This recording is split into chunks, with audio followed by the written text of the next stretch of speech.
You can do it. We can help. You can do it. Do you remember that? Home Depot, 3 years ago, put up this slogan. We can help, but you can do it. You can do it. Did you know? I'll tell you something. After they put that, it is because they changed the CEO. Go investigate these things. It's very good for you to know. They changed the CEO because Home Depot was below Lowe's in sale. Home Depot was down here. Lowe's up here. They fired the CEO. They brought a new CEO. They brought a new CEO. And they said, do something for our company.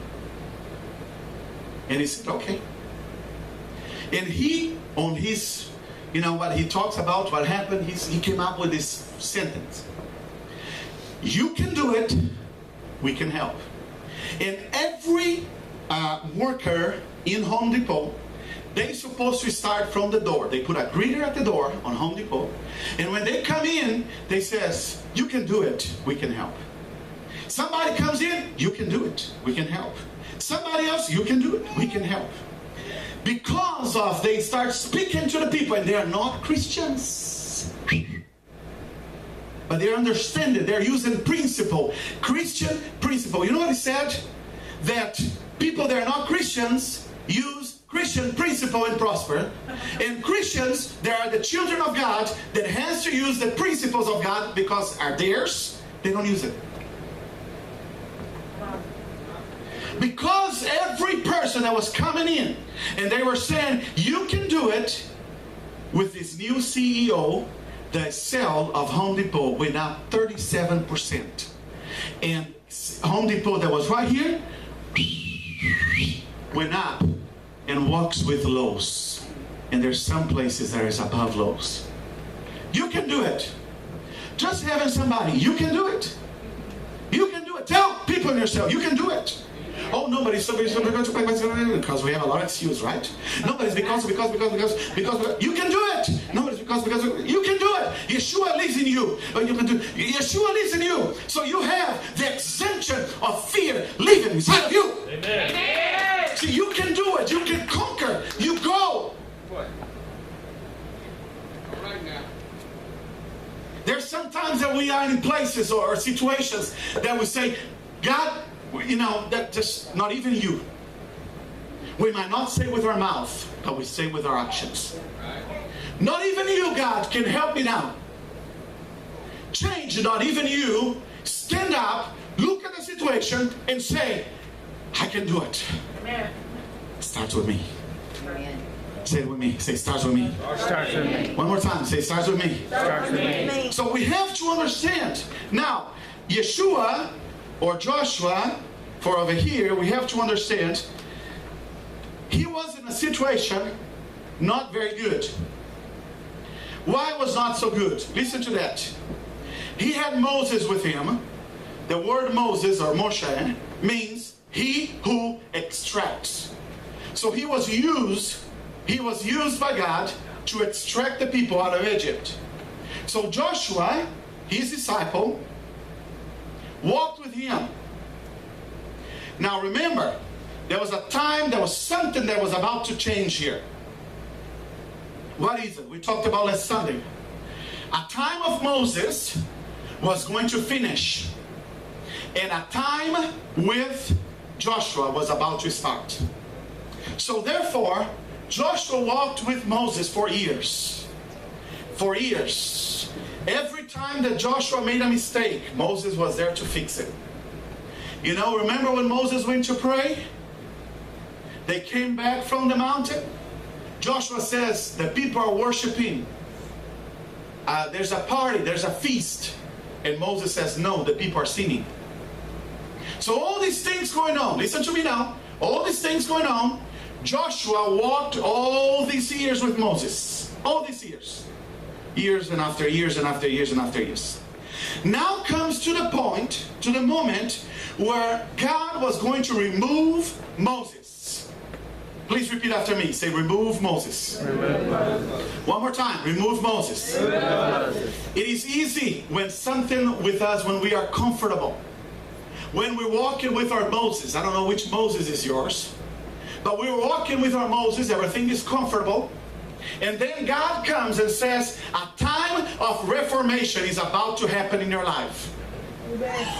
And when a time of reformation is about to happen, God is about to remove Moses. Now follow me. We're getting somewhere here. God is about to remove Moses. For Joshua here, Moses was a very important part or person in his life. So when he was about to remove Moses, is going to shake Joshua. Joshua was used, my mentor. He's going to be removed. Then God goes and removes Moses. Now follow this here. God goes, remove Moses, and then Joshua was possessed with a spirit. Joshua chapter 1. He was possessed with a spirit of fear, and he was crying for 30 days. Let's go back to last week's, what we talked about. 30 days, number 30. What is in the Bible, number 30? Let's see somebody, if you remember. What we talked about last Sunday. What is the number 30? Can anybody remember? What is the word that I use for number 30? When we were talking about Hebrew, I'm going to go back in there too, because I want to say the exact word that I said to you. What is number 30?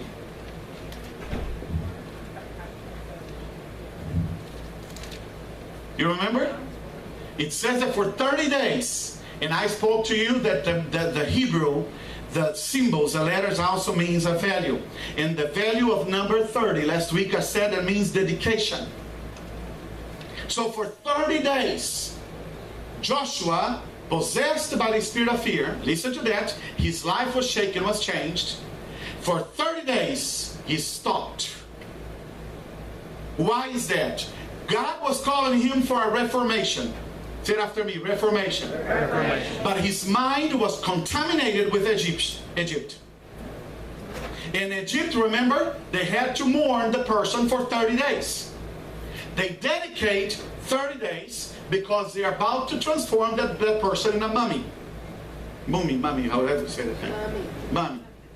So they're ready. They're ready to transform. So now, for 30 days, God knows what their mind was under. Remove Moses. I'm going to tell you something, because when your mind start worshiping things or people or things, they're going to remove that. Amen.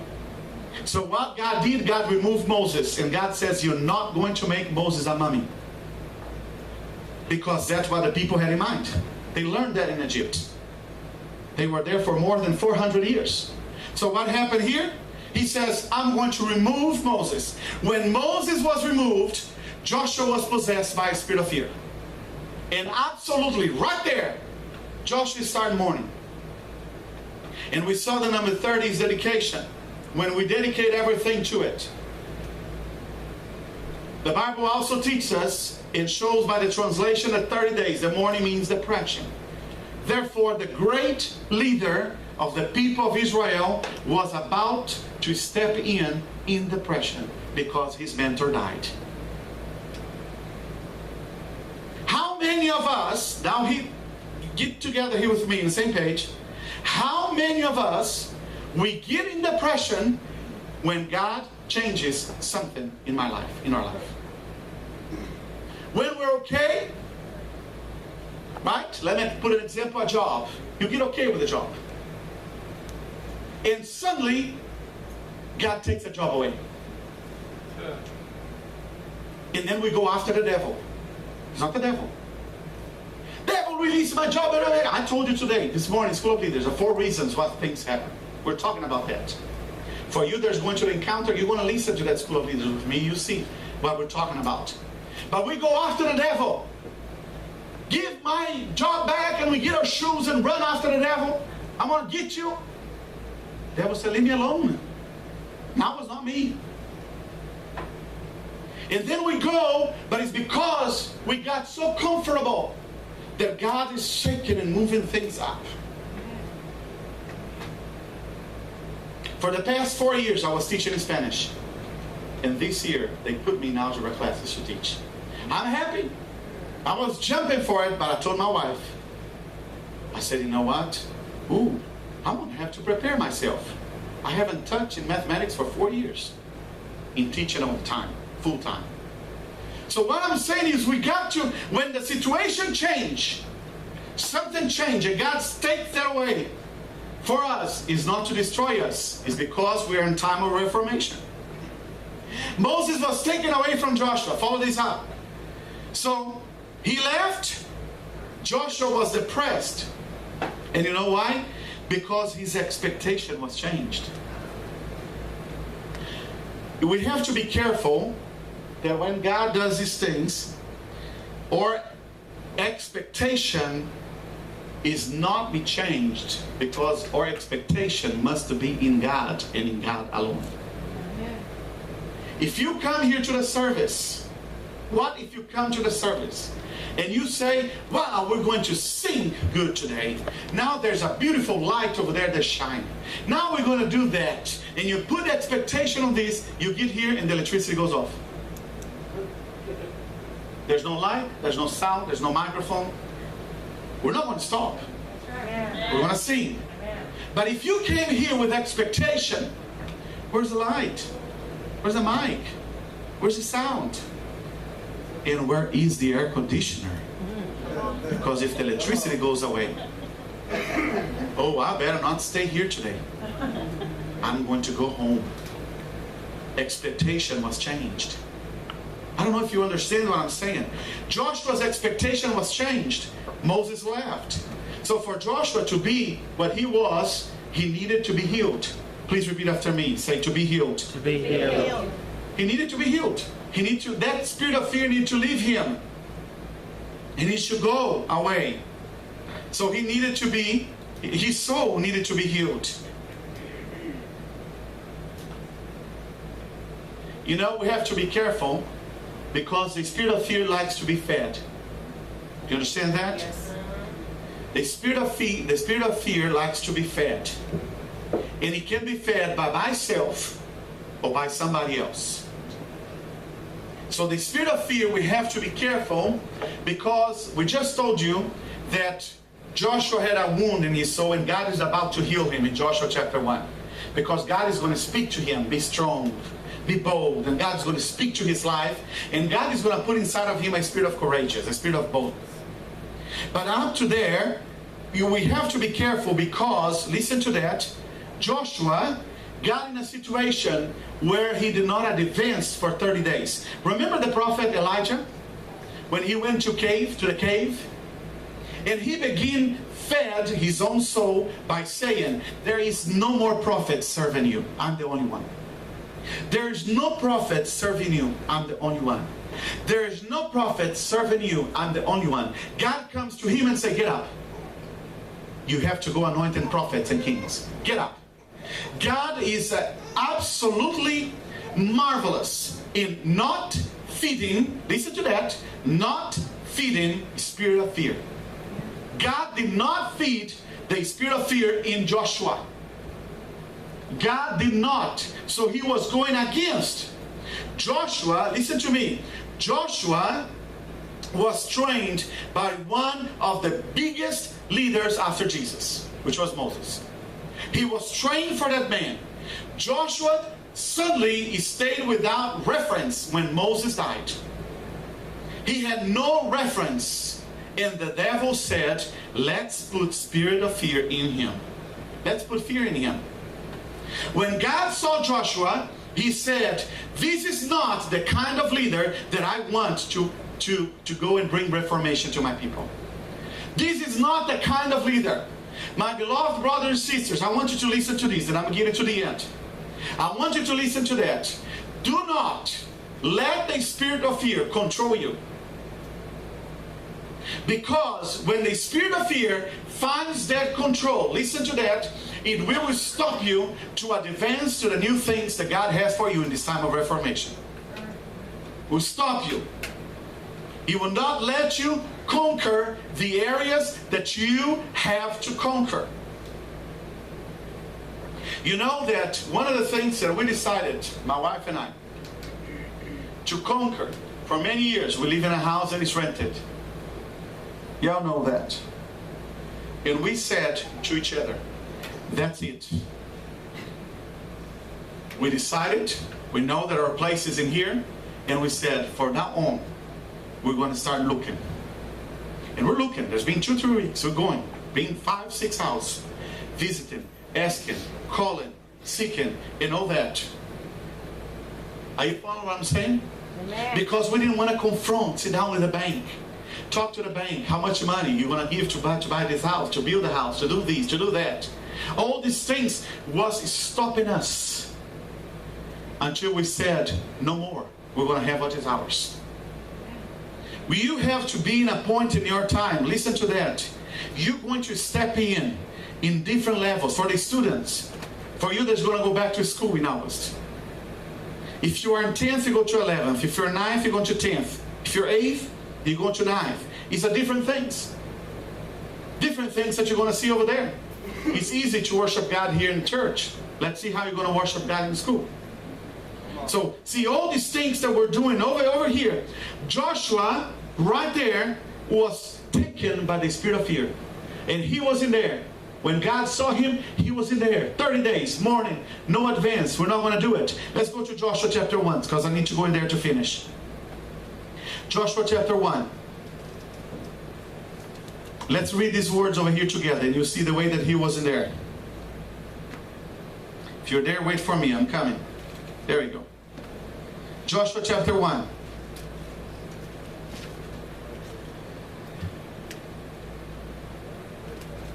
Remember that just the chapter before we read. Chapter 1 says, now after the death of Moses, the servant of the Lord, it came to pass that the Lord spake unto Joshua, the son of Nun, Moses' minister, saying, Moses, my servant, is dead. Please say it after me. Say, Moses, my servant, is dead. I don't know what is your Moses this morning. I don't know, but it's dead. It's past. Now, therefore, says the word. What did God say to him? Arise. Now, therefore, arise. Go over this Jordan, thou and all these people, unto the land which I do give to them, even to the children of Israel. Every place that the sole of your foot shall tread upon, that have I given unto you, as I said unto Moses. From the wilderness in this Lebanon, even unto the great river, the river Euphrates. Let's go. All the land of Hittites, and unto the great sea toward the going down the sun of the sun, shall be your coast. There shall not any man be able to stand before thee all the days of thy life. As I was with Moses, so I will be with thee. I will not fail thee, nor forsake thee. Be strong and of a good, what says your Bible? Courage. Look at that. God with his words, ooh, I feel the anointing here this morning. Get ready. God with his words was removing the spirit of fear and was putting in him the spirit of courageous. Amen. It was a transformation that was taking place right now. When your disciple or your people in the cell gets over there, oh, how are you, my brother and sister? Well, here I am. How was your week? Ooh, I don't even tell you.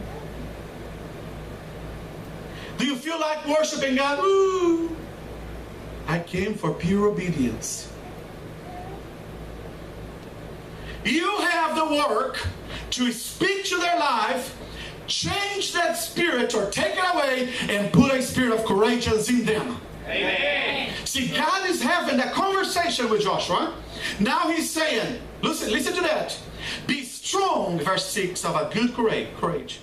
For unto these people shalt thou divide for inheritance the land, which I swore unto their fathers to give them. Only be thou strong and very courageous, that thou mayest observe to do according to all the law, which Moses my servant commanded thee. Turn not from it to the right hand or to the left. Please follow me, verse 7. That thou mayest prosper whithersoever thou goest. This book, verse 8, of the law, shall not depart out of thy mouth, but thou shalt meditate therein day and night, that thou